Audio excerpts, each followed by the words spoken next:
Basketball fans, our coverage of the Raptors' end-of-season media availability continues here on Raptors Today, Episode 2. Still the crew, Sherman Hamilton, Paul Jones, Akil Augustine.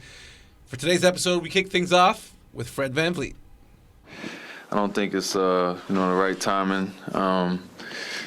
It's pretty still in the moment. It's a tough one. Obviously, tough way to go out. So, take a couple of days, couple of weeks. I don't think there's much rush to jump into a decision one way or another. I know we're very dramatic around here, so sorry to ruin that for you, Eric. But yeah, it'll take some time. Have to try. No, appreciate it. Yeah. I asked Nick, with the core being so similar between last year and this year, can you put your finger on why it clicked so well last year and for the most part it just didn't this year? Yeah, I mean, it's tough to say. I think, it was new. It was new the first time around. I think there was no expectations or low expectations. I think we just kind of went with the flow. I think teams also had a year to prepare for us and how we play. I think that we started slow, way too slow, and once we picked it up, we were already, 4, 5, 6 games under 500. I think that, starting in January, the team started to take a bit of a shift in the right direction. Adding Jakob changed the complexion a lot. So it was really almost 3 different stages of the season, which was early on, not very good, and we lost our fabric of what the winning, the magic that comes with just winning and just figuring it out, what we've done so well around here so many years. We lost that for a couple weeks, fought to get it back, and ultimately you put yourself in a position to have a chance to get into the playoffs, and I don't think there's any good way to lose a playing game, and certainly the way we did it was a head scratcher. So yes, it's a tough season. No, I don't think so. I think the relationship's in a good place. I think that, like I said before, we've built something special here. I think that just my whole NBA life is here, you know what I mean? So I think that holds some value and some weight. I think the relationship with management and coaching and whatever is all in a great place. And that hasn't changed. I don't want to necessarily go through another season like this. I think that we can certainly be better than we were this year. But no. Yeah, I think the biggest thing I learned, that was your first question, right? I think the biggest thing I learned this year is just that I just got to be myself. And, there's a lot of responsibility that comes with the position that I'm in. And so you explore different avenues and you try to find different ways to connect, whether it's connecting to guys or whether it's finding different results on the court. So I tried a lot of different things, like I said. But I think just got to be myself and let everything, fall where it is instead of trying to, be perfect and please everybody all the time. I'm always going to lead by example. I'm always going to play as hard as I can. I'm going to try to guard my guy as best I can. I'm going to try to play the right way. I think that goes without saying, but I develop more, relationships, obviously, as you spend more time with guys. So, I think I don't know if anybody has been characterized as being a great leader on a losing team or a bad team. I haven't really focused on that part. I always look at the winners, right? And we got to get back on that side of things, and I think everything else will take care of itself. All right, we just heard from Fred VanVleet, and of course, Raptors fans have been talking about this all season. Player option this summer. What are your expectations for this summer for Fred VanVleet, Jonesy? Fred's going to get the bag. He's going to get paid. Can I get paid? And Raptor fans hope it's in Toronto. Yeah. And let's face it, I think for what it's worth, they have a bit of an inside track. Toronto being the team that drafted Fred, Bird rights, gave him the chance to play, developed him. Put him into a leadership role. While Fred's been here, outside of the year when the team was displaced in Tampa, they've been a playoff team every year, and he's been a big part of that. So you would think, you would hope that he would want to continue with that here. And it's been proven by other players. I think about Kyle and DeMar and guys that have come to Toronto, been hardworking, good leaders, embrace the community, that they create that emotional bond with the city and the country as well. So you would think you would hope that would give Toronto an inside track. But then again, we know the business side of this. If you Follow want the bag. if you want loyalty, get a dog, because if it's time to get paid and there's money, I mean, you're playing basketball still. That's the other part of it. So if you're a Raptor fan, you're hoping that the organization has the inside track. And then the other part of it is, extrapolating down the line, if you do lose Fred, who steps into that position? And then what about the other qualitative things around leadership and, as I said, the community, the ambassador role, all of those things? Who fills that mode? Who comes with that? Who becomes, in a sense, Fred is one of the faces of this franchise right now. So, if you're a Raptor fan, you got your fingers crossed that Fred comes back. This is what, year 2 or 3 of Fred after Kyle? Yes. Yeah. Okay. So based on that, I don't know if that runway has been long enough for them to kind of put pieces in place to allow this Fred Pascal leadership team to kind of do what they're going to do. And that depends on how the organization looks at it. And then it becomes a cost-benefit analysis for Fred. We know what he brings. I'm a big fan of Fred VanVleet, on and off the floor. I think those type of people/players are very, very hard to find in a combination. And his story is amazing. And, undrafted, he earned his spot. The Raptors took a chance on him. And it's just kind of a great feel-good situation to see him build the way he has and how the organization has supported him through that building process. This loyalty thing, it's for later. That's the bottom line. It's for later. Yeah. Fred, if he has a chance to make an exorbitant amount of money and secure his family for generations, I will never look at him and say, how could you do that? Yeah. It makes complete sense. If this organization says, we want to go in a different direction, I understand that. It's about production. And does the organization feel that Fred will help them get to where they get to? And does Fred feel like this organization will support him? That's what it comes down to. It's business. There's nothing wrong with that. I'm a big fan of Fred, and I think that Fred's value is way beyond the court in terms of what he does. There's questions about the health, but that's with a lot of players. And from Masai Ujiri, who I trust in terms of his decision-making, he's done pretty well. There's going to be that kind of overall evaluation to decide, how does Fred fit in? Does he fit in? And if he does, what do we have to do as an organization to support that? Well, from one free agent to another, it's time to talk to one of the newest Raptors, trade deadline acquisition, big man in the middle, Jakob Poeltl. Obviously, summertime in the NBA, who knows what's going to happen? I don't know what we're going to look like as a team, what my situation is going to be like. But I think looking back at the months that I had here, I enjoyed my time, and I feel like we're kind of leaving with this bad taste in our mouths. And I personally feel like I want to do better than that. I mean, it's tough for me to say. I've only been in this environment for a couple months. I feel like in general we have a really confident group. I think we're all aware of where we can be. I think we're just at times we're a small step behind. It seems like a tiny adjustment that we need to make. I feel like we have everything we need. We're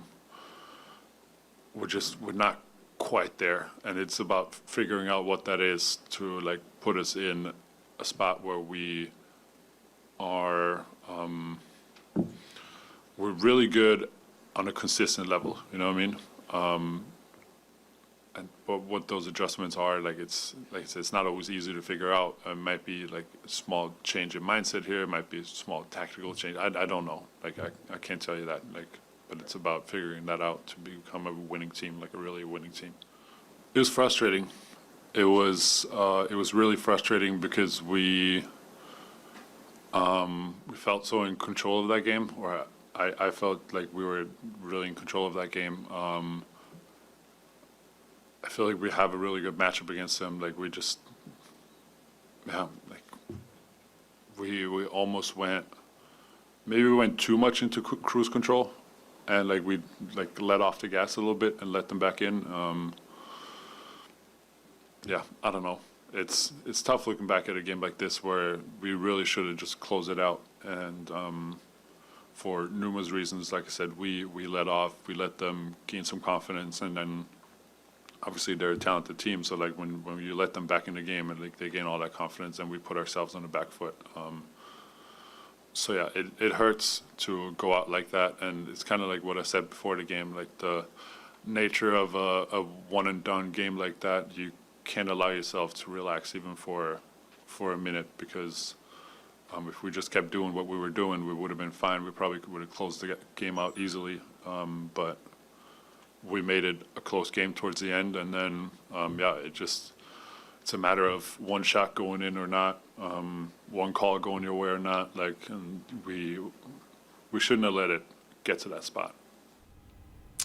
So much to say about the addition of Jakob Poeltl. Really gave a shot of life and a shot in the arm of this group. Another guy that they're going to have to make a decision on, but I think the decision's made, Sherm, about what the Raptors want to do with Jakob moving forward. Decision is made in my mind. Unfortunately, I don't have a say, but Jakob, to me, just brought a whole new dimension to this team. And again, we're talking about a guy who left this organization. It was one of the best organizations at developing young talent. And he went to an organization who's one of the best organizations at developing young talent in the Spurs. So he got to cut his teeth and learn a bit over there and came back with all these new skills in his game. And to me, Jakob as primarily, let's just take the primary role, as a screener, roller, short roller or roll all the way to the basket, rebounder, shot blocker, kind of shot contest guy. All of those elements are what the Raptors needed. And he brought it, and it was immediate. And there's familiarity with Fred and Pascal and all that history. So to me, it's a perfect fit. And the only reason why this organization would revisit it is because they felt there's a comfort level coming back. There's not this get on this whole new situation and get used to a whole new environment. He knows who he is, he knows where he is, and he understands what he can do. And I think it's a great fit moving forward. The best story for me came when they went to look for Jakob after he'd come back to town, and somebody, I don't know if they went to the hotel or whatever to look for him and get him to. He was already at OVO, worked out, had breakfast. It's like, I'm back. Like the key to my apartment still works. And you would think, the way the NBA goes, that some assurances would have been made to him coming back that, you know what, come on back and things work out. Wink, wink, nudge, nudge, we'll look after you. So I expect Jakob Poeltl to be back. And to Sherm's point, I think when he is in the lineup with all of the skills that Sherm highlighted, it puts everybody else into a lane, a role, where you don't have to stretch their lane or their role to do something that they were missing before. Pascal doesn't have to guard bigs. They have a solid screener. They have a rim protector. You're not always, waiting for Chris Boucher to come from the weak side or Precious. There's a guy there, and he's big enough, and he's 7 feet, and you can guard people one-on-one. When you get Embiid and Jokic and people like that, you've got a guy now. And the Raptors were cobbling it together without him. They have him now. Hang on to him. And again, I think it helps set the role definition for everybody else. So I would expect to see him back next year. All right, someone we can't say we know exactly what's going to happen to in the future is Gary Trent Jr., but we're going to hear from him now with his end-of-season availability. No, I wouldn't say not really. Every year is different. You have different teams. You have different coaches, different game plans, different players you're playing against. Some of the coaching be situational, whether it may be in the game. But again, free agency-wise, it's going to be what it's going to be. At the end of the day, I'm going to do what's best for me and my family. Obviously, I'm going to talk to the organization. It's a business, so we're going to see how it goes. But, Have you decided whether you're going to opt out yet or not? I have not came to terms with that yet. Obviously, when I sit down and talk to my team and we go in and see how everything plays out, we'll go from there. All things being equal, would you like to be back, or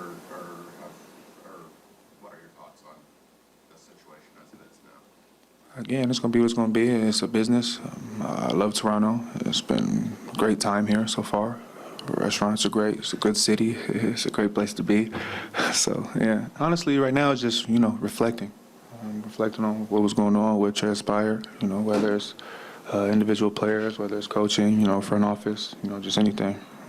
Just thoughts and everything on it. I would say, it changed a little bit. Obviously in the year, we're starting, going 35 minutes, then not starting, playing about 20 minutes, then guys coming in and trade and minutes go down and, just balancing that and trying to play it and everybody, not just me, but, we were trying to go out there and roll with the punches as best we could, to get the goal and reach the goal. We were trying to do it at hand, but no matter what, the road changes, the end goal doesn't. So, you got to go out there and continue to, make it work. Yeah, there's a whole bunch of goals. Obviously, I want to do in this league. I want to, be in a first-team defense, make a defensive team, win championships, win MVPs, win everything. That's why I'm in this, in this game and trying to compete, and I work hard every day, to try to accomplish those things and put myself in a certain position to get those things. Gary Trent Jr. not shy about his personal expectations, obviously chomping at the bit, a chance to secure himself some generational wealth and a position of power maybe on the team. So let's talk about how this year played out for him here in Toronto. His role changed a couple times with this Toronto Raptors group. How do you think that impacts how he looks at things moving forward, Jonesy? His role changed in terms of, the minutes in and out of the lineup. The expectation for what he brought to the court never changed. Yeah. He's a guy who could make shots. You expected him to play defense, provide that spark. I like Gary coming off the bench. I think, with Gary and Chris and a hybrid of the first unit, they could be productive. It was too bad that he got hurt at the end of the year, and there was an inconsistency there just because he was battling injuries. Well, you heard him mention MVP. How tough is that for a guy who thinks of those things to be coming off the bench? And I would say this, coaches always say, if we sit down and have a meeting and you're the coach and you ask me where I am and I think I'm the best player and you think I'm the 8th best player, now we have a problem. And I'm not saying that that's the case with Toronto, but it is around talking about expectations and what you expect from a player and where and when. So, Gary hasn't had his exit meeting yet with Nick and the front office staff, and I'm sure they'll sit down and talk about that. I'm not saying that Gary should back away from that, but maybe the organization needs to put that in context in a certain way for him to be able to help the team. Gary's a guy who can score. He's a shooter. Toronto needs that. But he clearly stated that it's a business, and he will be looking at the business side of things from here on in. I'm a fan of those statements that make everybody say, like, what are you talking about? I love that. I love the fact that he's talking like that. What's realistic? It's subjective. What's realistic to you or me or Jonesy, it might not matter. So he's putting that out there and saying how he feels. I'm a fan of it. Keep doing it. And in terms of Gary Trent this season, I thought he had some great moments coming off the bench. But there was also some great moments as a starter. So he's showing his versatility, his ability to kind of adapt to each situation. Maybe the back and forth impacted his consistency throughout the course of the season and a bit banged up towards the end. But he has shown and proven over his time in a Raptor uniform, he can score the basketball. He can score it, yeah. He can score it from 3. He can score it off the dribble. He can get to the basket. He can do a lot of things offensively.